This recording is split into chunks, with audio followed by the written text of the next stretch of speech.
ಪ್ರಶ್ನೆ 1. ಭಾರತದ nuclear program ಪಿತಾಮಹ ಎಂದು ಯಾರನ್ನು ಕರೆಯುತ್ತಾರೆ? ಉತ್ತರ ಹೋಮಿ ಜೆ ಭಾಭಾ. ಪ್ರಶ್ನೆ 2. ಬಿಆರ್ಸಿಯ ಪೂರ್ಣರೂಪ ಏನು? ಉತ್ತರ ಭಾಭಾ ಪರಮಾಣು ಸಂಶೋಧನಾ ಕೇಂದ್ರ. ಪ್ರಶ್ನೆ 3. ಹೋಮಿ ಭಾಭಾ ಯಾವ ನಗರದಲ್ಲಿ ಜನಿಸಿದರು? ಉತ್ತರ ಮುಂಬೈ. ಪ್ರಶ್ನೆ 4.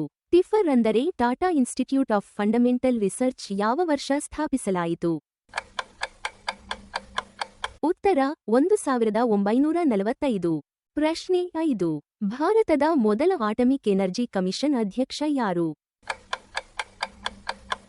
ಉತ್ತರ ಹೋಮಿ ಭಾಭಾ.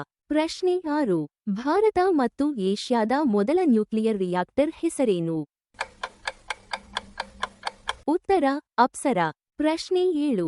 ಅಪ್ಸರಾ ರಿಯಾಕ್ಟರ್ ಯಾವ ನಗರದಲ್ಲಿ ಸ್ಥಾಪಿತವಾಗಿದೆ? ಉತ್ತರ ಟ್ರೋಂಬೆ, ಮುಂಬೈ. ಪ್ರಶ್ನೆ 8. 1966ರಲ್ಲಿ ಹೋಮಿ ಭಾಭಾ ಯಾವ ಪರ್ವತದ ಬಳಿ ವಿಮಾನ ಅಪಘಾತದಲ್ಲಿ ಮರಣ ಹೊಂದಿದರು? ಉತ್ತರ ಮೌಂಟ್ ಬ್ಲಾಂಕ್. ಪ್ರಶ್ನೆ 9. ಹೋಮಿ ಭಾಭಾ 1954ರಲ್ಲಿ ಪ್ರಸ್ತಾಪಿಸಿದ ಭಾರತದ 3 ಹಂತ ನ್ಯೂಕ್ಲಿಯರ್ ಯೋಜನೆಯ ಮುಖ್ಯ ಭವಿಷ್ಯದ ಇಂಧನ ಯಾವುದು? ಉತ್ತರ ಥೋರಿಯಂ. ಪ್ರಶ್ನೆ 10. ಹೋಮಿ ಭಾಭಾ ಯಾವ ಪ್ರಸಿದ್ಧ ಭಾರತೀಯ ಕೈಗಾರಿಕಾ ಕುಟುಂಬದ ಸಂಬಂಧಿಕರಾಗಿದ್ದರು? ಈ ಪ್ರಶ್ನೆಯ ಉತ್ತರವನ್ನು ಕಾಮೆಂಟ್ನಲ್ಲಿ ಬರೆಯಿರಿ. ಧನ್ಯವಾದಗಳು.